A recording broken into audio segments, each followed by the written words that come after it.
Late last week, on the day after Christmas, Donald Trump went on a conservative radio show and boasted about his administration's deadly and possibly illegal airstrikes on civilian boats. However, it was not Trump's celebration of potential war crimes that caught people's attention. It was this moment.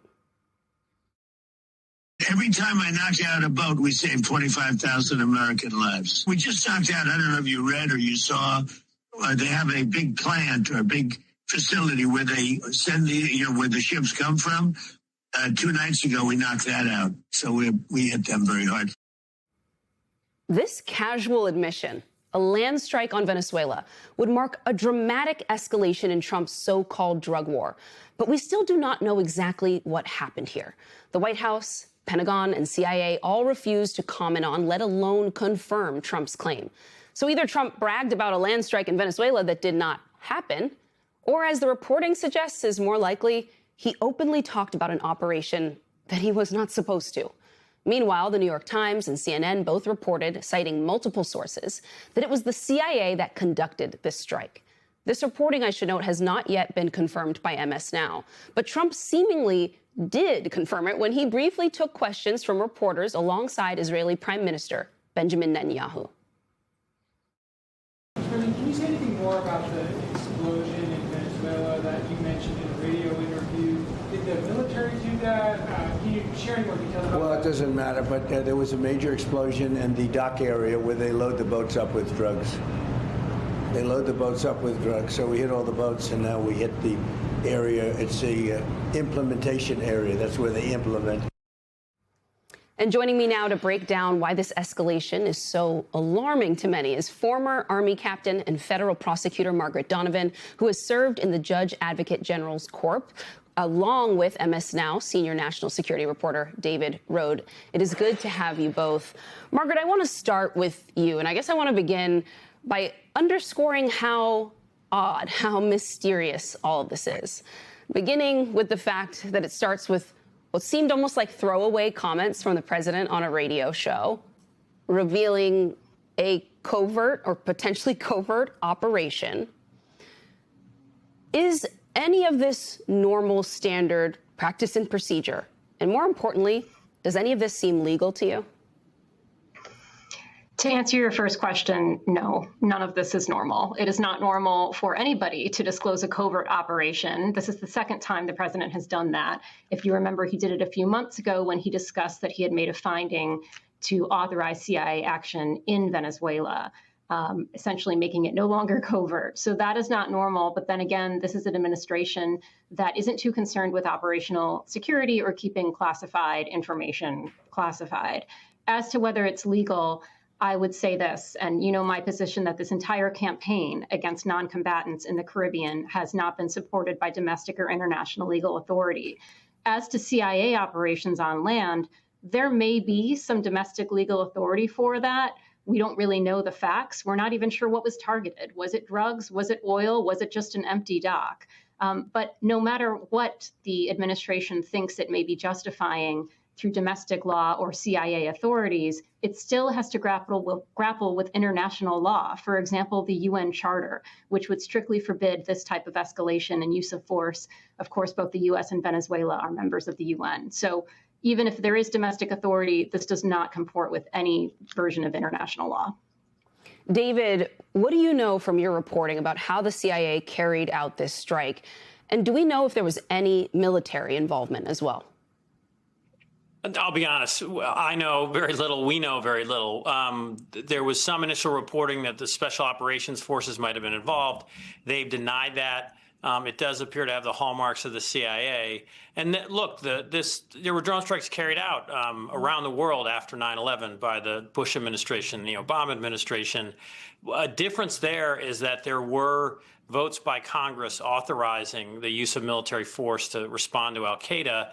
And then particularly later on in the Obama administration, there were regular briefings to the Senate Intelligence Committee. There was a story actually written by Ken Delanian, who's now a colleague of ours at MS Now, but he was working for the Los Angeles Times then.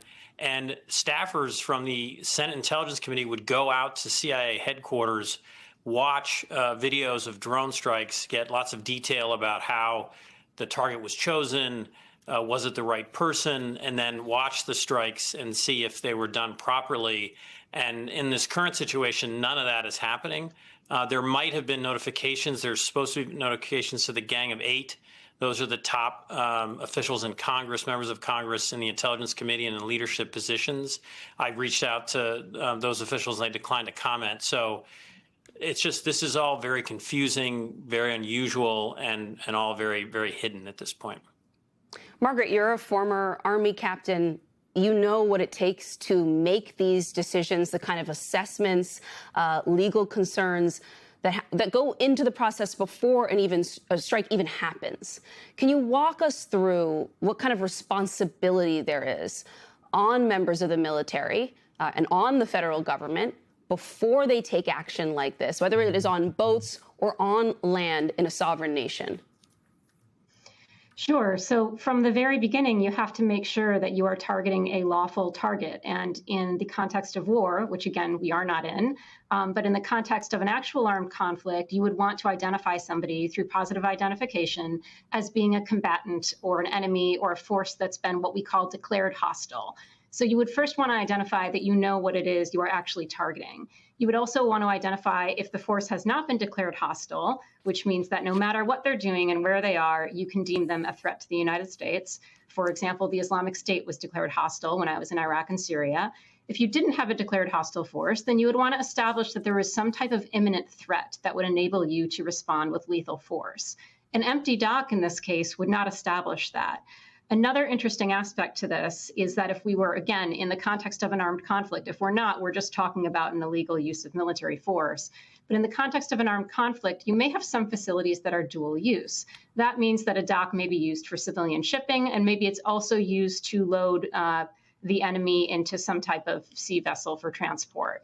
So you would want to ensure that you are targeting the right thing and categorizing it as whether or not it's being used by the civilians or being used by the enemy. So again, it's hard to say what the justification was when we're talking about a CIA strike at a loading dock. It sounds like there simply is no information that's being shared.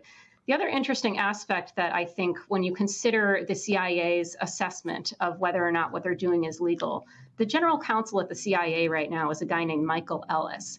Michael Ellis is also the CIA deputy director, and he basically assigned himself as the general counsel when he ousted a career official a few months ago back in early October. So you have this unusual situation in the CIA right now where the deputy director is giving himself legal advice before going into these operations. So all of that should raise questions. And as you know my position on the entire Venezuela boat campaign, I don't think that there's any legal authority for military or civilian targeting of those boats with lethal force. And to that point, to build on what you just said there, are you at all concerned that military lawyers, as you watch all of this unfold, maybe instead of doing work on the front end to make sure that this is all legal, that they are instead looking for justifications, doing that work on the back end after these strikes happen? Yeah, absolutely. I think that that's the real concern here. For example, the Office of Legal Counsel memo that supposedly underpins this entire operation, that was first issued 3 days after the first strike. We have reports from congressional members who have read the memo that said that it was created on September 5th, which means that this has been justified after the fact. And again, that memo, nobody from the public has seen it. Certain members of Congress have seen it, and we have been given no reason for why we cannot see at least a redacted version for what our military is doing in that theater. Margaret Donovan and David Rohde, thank you both so much for helping us make sense of this complicated and developing story.